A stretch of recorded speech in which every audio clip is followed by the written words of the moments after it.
G'day golfers. Ever found yourself redirecting blame and making excuses after having an absolute shocker on a golf course? I know that I have. Range was closed, I was a little cold, didn't warm up, I hit it in those 3 old divots. Then we have the podcast for you. We focus on how to fundamentally own your swing. Strike it pure and consistently shoot in the 70s.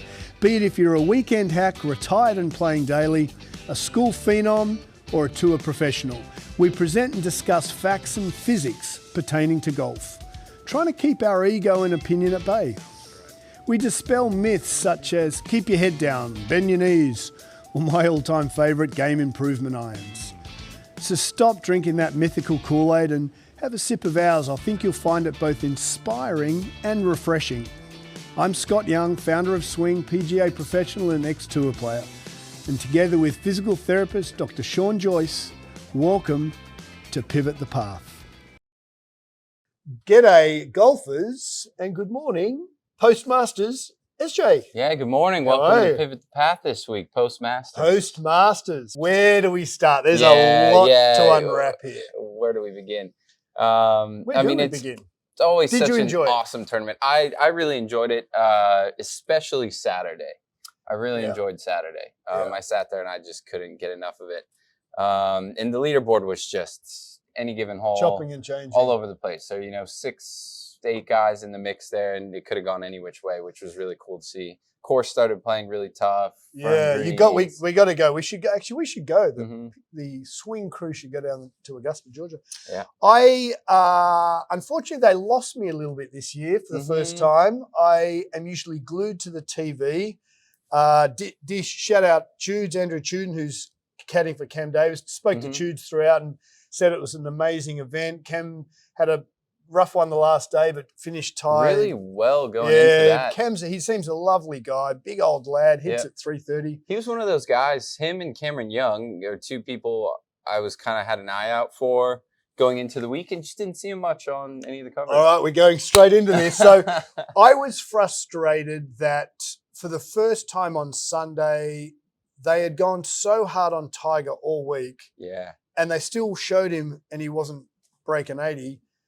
And I'm like, I want to see Cam Davis. I want to watch Chudes, who's in his own right played PGA Tour, US Opens. I want to watch Andrew and Cameron win this thing, and I never saw it. Cameron Young, I want to watch. I don't even think I saw Cam Young. Yeah, you want to see the people in contention. It's, I mean, unbelievable. Tiger made the cut, but then the weekend was a bit different for him, and so I feel like when they keep, all the attention still on him, it's just a bit unfair to some of the other guys. So is that where we start? So that's where we start. So I from a customer, they lost me that it had a pre-narrative set by the men of Augusta. The chairman obviously controls everything. It's becoming very controlled and it's losing its dynamicness. They had a preordained who we're going to see, who we're going to watch. Groups. We've got to have commentators who speak beautifully. And it's getting a little too contrived. And I think if we look at our members at Swing, and I think this is really important, we have 400 plus members. We've got at least 50% who didn't play golf 4 years ago. They're COVID golfers. Yeah. And Augusta's never going to reach those guys because it's a different mindset. They're dynamic and cool. And I was very frustrated that they asked Aussie Jason Day to take his sweater off because it wasn't Augusta code. I'm like, dude, get with the program. You're killing the customer. Yeah, it's a little old-fashioned, I suppose. But they do have quite some history. So this is what I think we talk about, right? Change comes in waves. You said beautifully. We love it for its mystique and its history and its Palmer and player but then it's really stuck in the 1990s. Like it's got to evolve a little bit. It'll be interesting to see whether they hold that or whether they do change because myself as a customer, as I said, I'm usually glued to that TV, but Saturday Scheffler's brilliant and we've got to get into that. Just awesome, but it was so boring. Yeah, Sunday was a little anticlimactic. Yeah, it's boring to watch. So I fixed the landy. I had to change the oil and oil filter, and I had it on there on my phone. Yeah. But Friday and Saturday, I'm glued to it Thursday, Friday. Yeah. We were rowing down it with our eldest, so I had the phone on. But yeah, Sunday's like, it's a shame. Yeah. Proven again, you can multitask. Yeah, well, I don't know. The boss is the Tempting. multitasker. So where do we start? How do we unpack this thing? So news from the fairway. So why don't we start with our lads, Mingwoo Lee and Minwoo Lee, strong finish at the end, even with a broken finger. Yeah, so I was watching him on the range, and he was hitting it on Wednesday, and actually in a very subtle camera view, he was definitely taking his hand off the club. Yeah. And they weren't focused on him, so it was a back right index finger. Right index finger. I thought, oh, you poor bugger. Yeah, so to come 22nd, that's a few insane. under par on the last day, ended 22nd. So and then Will Zalatoris, getting back to what I didn't see Will hit one shot. I'm thinking back now, I didn't see a whole lot from him. He finished top 10. He came tied 9th, and I didn't see him hit one shot. So our whole role here is to be, that curator to keep it pretty honest and high and tight. They had a preordained set of players that they had to watch, Tiger being number one. And to me, that ruined the event for a customer. Yeah, I wish it was possible, and I'm sure way more complicated than I realized, but for the feature groups to be a dynamic thing depending on the day. 100%. So I get for Thursday and even Friday in some cases where don't know who's going to play well, you kind of pick the strong players, but as the week goes on, the feature group should be the ones in contention. Totally, you're speaking our language. Like if we watch the British Open coming up, I guarantee they don't have a preset ordained. They are watching who's winning, which is great. So you're seeing Sean Joyce, who's a golf pro from Idaho, who pre-queued, and you're actually watching him. Whereas, as I said, Will Zalatoris, I didn't see Will hit a shot, which for a customer who loves the game, you're showing me how I want to enjoy a concept. Whereas as a customer, I should choose how I want to enjoy it because everyone's got a different opinion. Yeah. And the one thing that I think is hard, again, when we talk about change is if you look at the numbers for the broadcast, I mean, this year for the Masters, there was more viewership, I think, on Thursday, Friday, Saturday than they've ever had by millions. Which is on ESPN. ESPN. So Tiger, it is hard to say, if Tiger being there brings in the numbers, they're going to spend most of their time talking about him. So it's a bit tricky, I think I can see from their standpoint too why they do it. But I think 100%. As a viewer, could be done a little better. I think I used to watch it as a kid, and I can still picture where I was watching Norman and Faldo and Tom Watson and all those amazing players. But it's turned into a little bit of a fake Disneyland for me personally, in that preordained, you are going to watch this person and we're going to speak here and I'm going to be structured. It's losing its dynamicness. And so I agree with you. Tiger's obviously getting people to watch, but I don't want to watch Tiger on Saturday not break 80. I mean, I'm just going to switch off and I'll watch NHL. And, let's talk about some golfers. Who'd you enjoy? Yeah. Scheffler is obviously. Scheffler was great. I really enjoyed watching DeChambeau and Homa play on Saturday. So what did you think about DeChambeau? What did you take? Well, it's cool seeing those two next to each other just because the way they go about playing golf is so different. So DeChambeau's just going after everything, and he hit some awesome shots. And then Homa's just smooth as butter and beautiful swing. It was the first time I watched Homa, who's obviously on the broadcast. He's phenomenal. I didn't realize how technically brilliant his golf swing is. He's just got it. As Tiger said, dude, you should be winning. Yeah. So and he putted well and played really well. Yeah. So he doubled 12, but apart from that, he played really well. Really solid. Yeah. He was and Bryson, I'm a huge fan. I just love everything about him. To me, from a player's point of view, it just looked a little technical. So he has, I don't know if Smiley Kaufman's on point here, but Smiley said that he stepped off all his putts, which he clearly was doing his routine, but I didn't see him step off. So I'm going to disagree with Smiley there a little bit. But it looked very E equals MC squared of my putting. Yeah. And if there's one place, and I've been there several times, if there's one place you can't E equals MC squared on a putting green, it's Augusta. Yeah, it's difficult. And so I think Bryson probably had a chance to win, but it was too technical. Okay. On his putting. So he burned, how many edges did he burn? So many. So many. And then from his iron play, I thought he drove the ball better than anyone on the weekend. I mean, the driver he hit up 8, Homa hit it 310. Bryson's carried this thing 328 over the bunker. Yeah. I mean, he is absolutely bombed it. It's awesome. But then he landed his second shot on the back of the green. He hit the green, but because his distance control with his irons is still not on point, Augusta penalised him. It's one place you must hit your numbers. Yeah. And so I found watching Bryson, as a huge fan, and I would have loved to live play to win, just to kind of, say, hey, we're still here, guys. You got to let us in. Notice you didn't watch hardly any live players. Cam Smith, I don't think I saw Cam hit a shot. And of course, Kepka and Rahm were other ones I had said anyways. I thought would be there on Sunday. Yeah.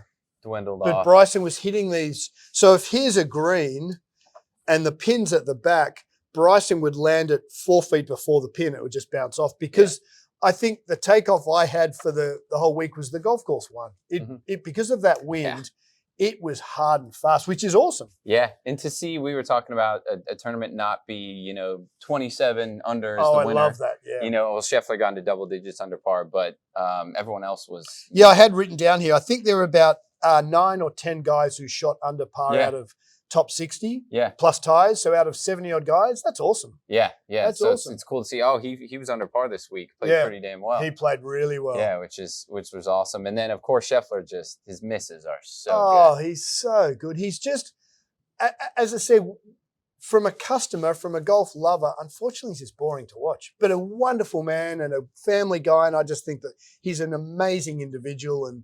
But unfortunately, it's not exciting to watch. Yeah, I feel like he mitigates risk so well. When he does miss, it's very calculated in a lot of the right spots, and he recovers, and there's just very little drama. There's no drama. We love no drama. Yeah, God, if I was playing golf, I'd love it to be that smooth. Yeah. And so it's funny because you don't want to. In no way is there a negativity to it. He's awesome. Everything about impressive. him. Yeah. He's like, I'm going to can it if my wife goes into labor. He's about to have imagine his week. How's your week last week? Oh, good. I saw 50 patients. Youngie, how's your week? Oh, I gave some lessons and built some clubs. How was your week? Oh, I won the Masters and had a child. I wonder if they're going to call her or him Augusta or August or I would say the name has to have some Augusta. That's a good shout. Yeah, I'm thinking the name has to have a little Augusta opinion. But please, golfers, we're not taking anything away from Scottie Scheffler. What a remarkable, phenomenal. I have man love towards him. He's number one. But unfortunately, he's boring to watch because one thing I took away, what did you take from the Masters? One thing that I learned more is that after seeing Elvis, the movie, and I learned more about Elvis and that whole who he was, I look at Tiger in a very different light now. I see him as a complete showman. And what I mean by that is, look, my opinion, personal opinion, greatest golfer that's ever played, without a doubt. And with respect to Mr. Nicklaus, I think Tiger, because he had more competition and he's phenomenal. But his showmanship is unrivaled. He's on 3, which is the basically nearly drivable par 4. We're going to get to Tiger in a little bit. He's hit it further than most anyone in that field, including Bryson. So he's pumping it out there 330 at nearly 50, which is astronomical. Yeah. The pin's top right on day one, and he's got this little wind shot, and he has conservatively, 2,000 people around. Now, Tiger gets up there, and everyone's on them. My point is he's fueled by having people watch him. He's very well aware. He's well aware. So he's there, and he's jiggling around, and he's throwing grass, and he's blowing on his hands. And I thought, you pompous son of a gun, just hit the ball. Whereas Aberg, who we'll get to, he would have hit that ball in about 6 seconds. Yeah, he just gets the business. But Tiger's there and he's doing his thing and he's just the gallery eating out of his hand. If he was a parishioner at a church and he said, hallelujah, I need you to give me $5,000 each, they would have just gone nuts. My point is that he is such a brilliant showman like an Elvis, the gallery can't get enough. Yeah. And unfortunately on Saturday afternoon when he didn't have the game to give them, his whole tone and body language changed. I mean, he was a lot, on Thursday, he was serious but poised. By Saturday, he was grumpy as shit and just didn't want to be there. Yeah. I think, well, for me, here, anywhere I'm at, New York City, in the airport, traveling, I just can't stop but watch people walk. Yeah. And I'm looking at, okay, maybe knee, hip, whatever, some sort of issue. Because that's your passion. Yeah. And then I was just watching Tiger walk, and from the start of the Masters and when he's playing well to the moment, I feel like Thursday he was playing, here. Yeah, not as well. His posture and his cadence, his walk, everything starts to change a lot. Yeah. And we have some suspicions body-wise, why that may be happening. But so do you want to pivot? Do you want to pivot into that? So everyone wants to know, how can a golfer go from, what did he have, 1 over even, which was amazing. Yeah. As I said, I think he's the greatest that's ever played. I'm thinking as a customer on Friday night, holy shit, this guy could win this golf event, which at 50 with his history is amazing. So I'm in. The hook's in my mouth. I'm watching this all weekend. But to your point, his tone changed amazingly. And if we look at the facts from his report, now I take what he says with a grain of salt, but he said my ankle is at its as good as it's ever going to be in terms of it's fused, and in theory it shouldn't get worse or it shouldn't get better. Is that a fair call? It's not gonna. Yeah, the mobility is gonna be what it is. It is what it is. Now till forever. Yeah. But for him to change his physique and his tone from Thursday looking bulletproof, I mean, he looked physically huge. He's jacked. He's jacked. So we know that he has bench pressed the shit out of it for about 2 weeks. Yeah, because he's upper body hard. And I know I've seen interviews where he's now generating a lot more speed upper body than he used to, just because the hips and the lower back fusion and the legs and all of that have been through so much. So why don't we talk factually what we think? He's a businessman. He's a brilliant businessman. He's launching a new brand. If he launches a new brand with massive guns and big old chest, and he looked bigger than Bryson DeChambeau. Yeah. And that was the thing that I took away. Tiger looked humongous, but in a abnormal kind of way. I thought, all right, so what do you think went on there? Yeah, so I'm just watching his posture a lot, and like I talked about with the walking, limp starts to get a little bit heavier. And of course, as we know, Augusta is a pretty intense place to walk. Yeah. So that's going to wear on him a little bit, but I just see a lot of lower back extension. So hips getting a little bit more anterior tilted.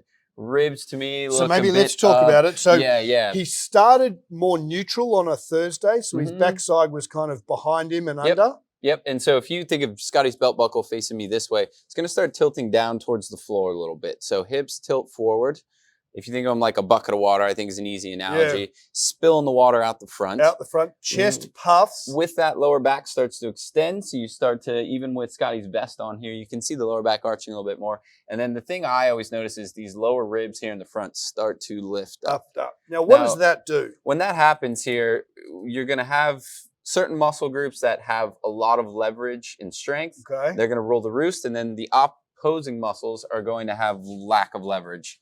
And the ones he's missing out on there when you go into your tilt like that, glutes stop to lose leverage, same with your hamstrings. And then the core and especially the obliques that anchor those ribs down and keep your lower back in a kind of protected state. Yeah, and as that pelvis tilts forward, that internal rotation gets worse and worse and worse, as we talked about last week. Hips can't move. You create a ton of mid-back compression when your ribs flare up this way. So your turn's going to start getting more difficult. You're going to start pulling from the lower back. And usually it just ends up being a steeper, weaker shot, worse contact, all the things. And I don't believe that there's anyone on the globe talking this morning or, postmasters about this. And I think we're bang on this one. I really do. Yeah. We think he's launching a brand. He's a hell of a businessman. He has to look, and I'd say he's obsessive compulsive with his workouts, which everyone reports. Yeah, you can't knock the work ethic. Oh, sure. He's amazing. Again, this is not a personal thing. This is just a mathematical high and tight thing. But he's obviously been doing so much upper body bench pressing because he looked humongous that we believe that his lower back's gone into lordosis. His lower back must have been so tight. Yeah. So how can you get through that on like a Thursday? And it's 11 stories, remember. For those who haven't been to Augusta National, it's 11 stories from the first tee to 16 green. Like that's insane amount of walking. Yeah. So I know, just speaking from my the black and white history of just having a lot of lower back pain, but then helping people with it every single day.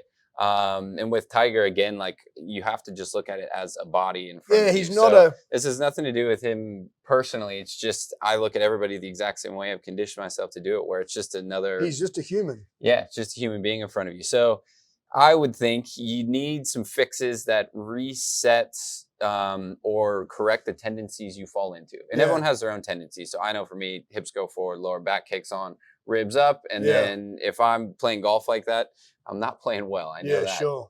Guaranteed. Because again, the pelvis can't use the hips to turn because of the tilt. Definitely. We've talked about that 2 episodes ago. And the big kind of thing, so you say face to path, for golf is hugely important. And for me, a big rule of how the body works is is muscles respond to joint position. So Interesting. hips start tilting Interesting. forward, changes the angle of your actual hip joints, Yeah. your lumbar spine. Then the muscles start acting differently. Yeah. Certain ones kick in. They say, all right, we're strong. Let's go to work. Lower back, hip flexors.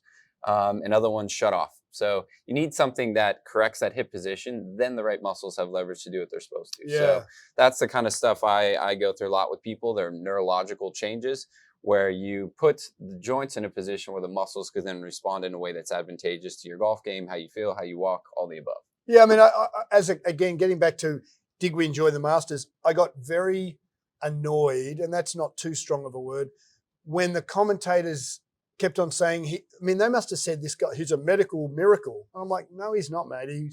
He was out the night before, he had a car accident, he obliterated his ankle, and Vijay Singh had 82 on the third round, but he wasn't a miracle. So they had a preordained to keep him up on the pedestal, and I'm like, how about we just call a spade a spade? Unfortunately, we think that he's probably launching his brand. He wants to look awesome. For him, it's important that he has this massive physique. But unfortunately, the upside has a downside. And the downside is your lower back's going to start to kick on. Your glutes switch off.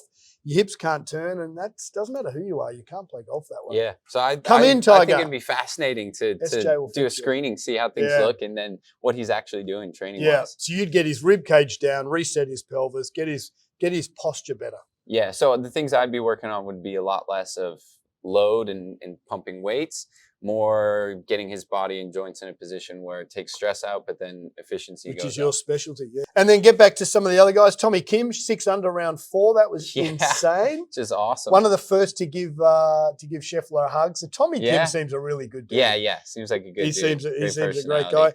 And then we also had Mr. Aberg. Haven't talked about him.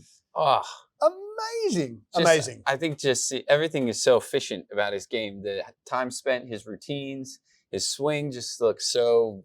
He was about effortless. 12 seconds from the time the club came out to pull the trigger, which That's I amazing. thought the takeaways. Everyone has different takeaways. My takeaway was he never stopped smiling, even when he hit it on. So I went through who double bogeyed, the last round. Why? After the 10th hole, we're like, it's game over. Yeah. Everyone had a double bogey apart from Morikawa had 2, Aberg had 1, Homar had 1, Sure. Big Swede, 24. When he hit it in the water on 11, rather than the other guys who made double hit poor shots, I actually think he just hadn't played there enough.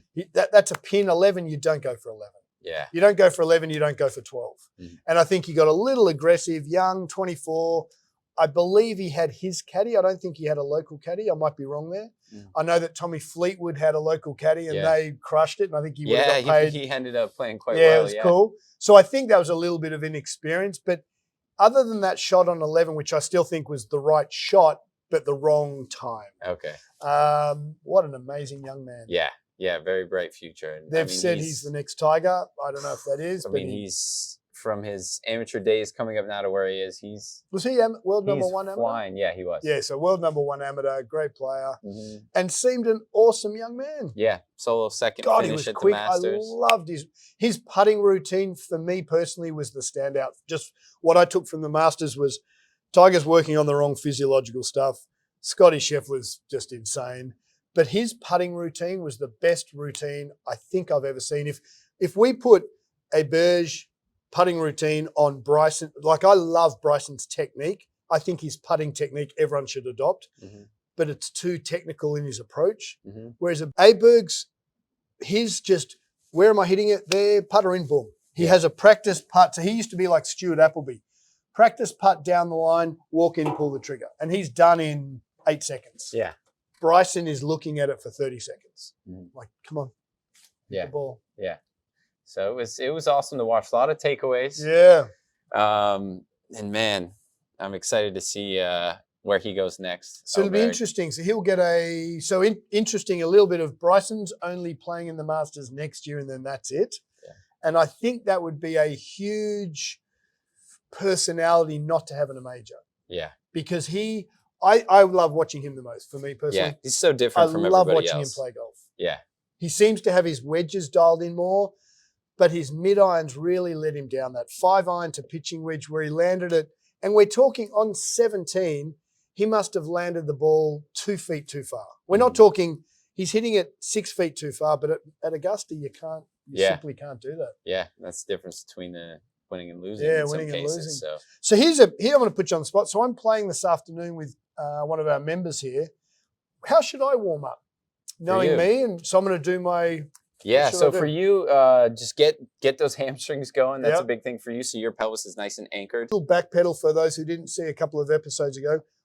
Every morning in the shower, I stretch my hammies, palms flat to the ground. And since you told me to stop, which was 4 months ago, haven't done it since. Yeah. So your language is without stretching your hamstrings, which lengthens them and tilts my bucket of water forward, you're going to say turn them on to anchor my pelvis to give it more leverage. Yeah. And in your case, if you're palms flat to the floor, you have too much mobility and nothing is keeping your pelvis in check. So when you go out to swing, it's going to be harder to come from the inside and get that posterior tilt through impact. And that, to be honest, for decades, I never got that.